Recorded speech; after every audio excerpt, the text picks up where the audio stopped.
So hi friends, గోంగూర బిర్యానీ అయితే preparation చేస్తున్నానండి నేను. 4 పచ్చిమిరపకాయలు, ఒక్కట గోగాకు. సో పొయ్యి పైన అయితే పెట్టేసినానండి.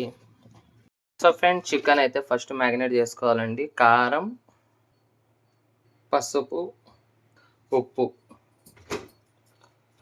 కొంచెంగా నూనె, నిమ్మకాయ. సో ఫ్రెండ్స్ చూడండి, గోగాకు అయితే మగ్గింది. మిక్సీ అయితే కొట్టేద్దామండి. కొంచెం ఉప్పు. సో ఫ్రెండ్స్, మసాలా స్పైసెస్ అయితే వేస్తున్నానండి. బిర్యానీ ఆకు. సో ఫ్రెండ్స్, ఎర్రగడ్డ.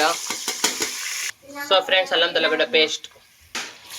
సో ఫ్రెండ్స్ చూసారా, అల్లం తెల్లగడ్డ మసాలా అయితే కలిపేస్తున్నానండి. కొత్తిమీర, టమాటాలు, ఉప్పు. చికెన్లో కలిపాం కాబట్టి దీంట్లో చూసుకొని మిరప్పొడి, ధనియాల పొడి, కొన్ని నీళ్ళు. సో ఫ్రెండ్స్, టమాటాలు మగ్గినాయండి. చికెన్ అయితే వేసేస్తున్నాం.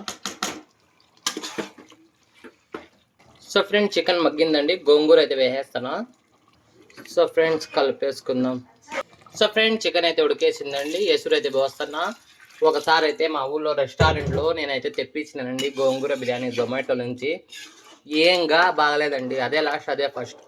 సో ఫ్రెండ్స్, ఎసురు అయితే వేసిన, బియ్యం అయితే పోస్తున్నానండి దీంట్లో. సో ఫ్రెండ్స్, పైనుంచి కొత్తిమీర, పుదీనా అయితే వేస్తున్నానండి. సో విజిల్ అయితే పెట్టేసిన. ఒక 3 విజిల్లకైతే బిర్యానీ రెడీ. గోంగూర బిర్యానీ రెడీ. సో ఫ్రెండ్స్, వేడి వేడి గోంగూర బిర్యానీ రెడీ.